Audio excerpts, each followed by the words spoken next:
ऐसा नहीं है कि डोनाल्ड ट्रम्प बेवकूफ आदमी है, या फिर ऐसा भी नहीं है कि उसको ये चीज समझ में नहीं आ रही है कि how things goes and how economy works. But मैं आपको एक बात बता दूं कि this there are high chances there is a conspiracy behind these wars and all sort of things, जहाँ पे ये बात भी उठ के आ रही है कि जब से यूएसए ने वेनेजुला पे अटैक किया और कब्जा किया उसके ऊपर, वहां के प्रेसिडेंट को किडनैप करके या फिर आप उठा के जो भी, तो अब जो वेनेजुला के ऑयल्स पे, यूएसए के ऑयल्स पे जब उसकी ये है पकड़ है, तो यूएसए चाह रहा है कि ऑयल प्राइसेस सर्ज हो, बढ़े, सो दैट कि जो वहां से वो डिक करे तो वो हाई प्राइसेस में बेच सके, जस्ट बिकॉज कि यूएसए और वेनेजुला की जो ऑयल्स हैं, ऑयल फील्ड्स एंड ऑयल्स है, ऑयल का भंडार है, वो बहुत गाढ़ा और बहुत थिक है, जिसको प्रोसेस करने में थोड़ा टाइम लगता है और पैसे भी। तो ऑब्वियसली अगर कम प्राइस पे है तो वो नहीं बेच पाएगा, इसलिए आप देख रहे होंगे कि यूएसए के पास ऑयल रिजर्व्स हैं, still they are going for Saudi and other middle eastern countries for oils. Reason उसका एक ही है, जमीन के नीचे से जो तेल निकल रहा है वो सऊदी और मिडिल ईस्टर्न कंट्रीज के लिए बहुत ये है, बहुत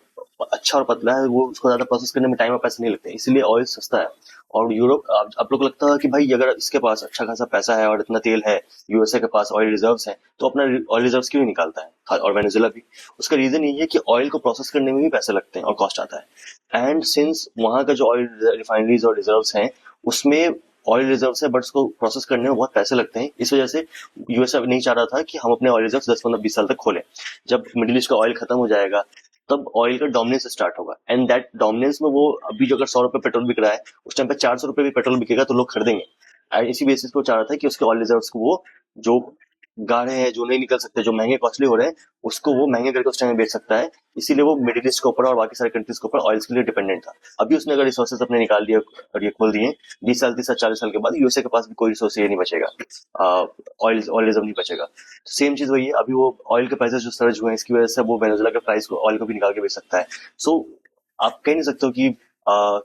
कितना इन डेप्थ कॉन्स्पिरेसी चल रहा है, इज इट फैक्ट और क्या चल रहा है। अभी देखिए, अभी स्टेट ऑफ हॉर्मस क्लोज हुआ, इसने हाथ करके बोल दिया कि भाई मुझे कोई मतलब नहीं, आपको है आप जाके निकलवा लो, खुलवा लो, that is not my concern, मुझे अटैक करना था, मुझे जो करना था मैंने कर दिया है, now it's up to you. अब एक चीज समझिए कि उसको इस चीज से फर्क नहीं पड़ता है। हाँ, यूरोपियन कंट्रीज गुस्सा हो रही है, नेटो टूट रहा है, ये उसके लिए नुकसान है, बट आप देख सकते हो कि कोई खास फर्क नहीं पड़ रहा उसमें, क्योंकि उसका ऑयल रिजर्व्स हैं, उसके पास सारी चीजें हैं, जो सफर करेगा वो परेशान होगा, वो या तो ईरान के पास जाएगा या फिर वो यूएसए के पास जाएगा। और डोनाल्ड ट्रंप को इससे मजा आता है कि लोग उसके पास गिर गिरा के आए। अभी सऊदी के बारे में बोला था ऐसे ही वो। तो let's hope for the best कि क्या होता है इस मामले में, and thank you so much for watching.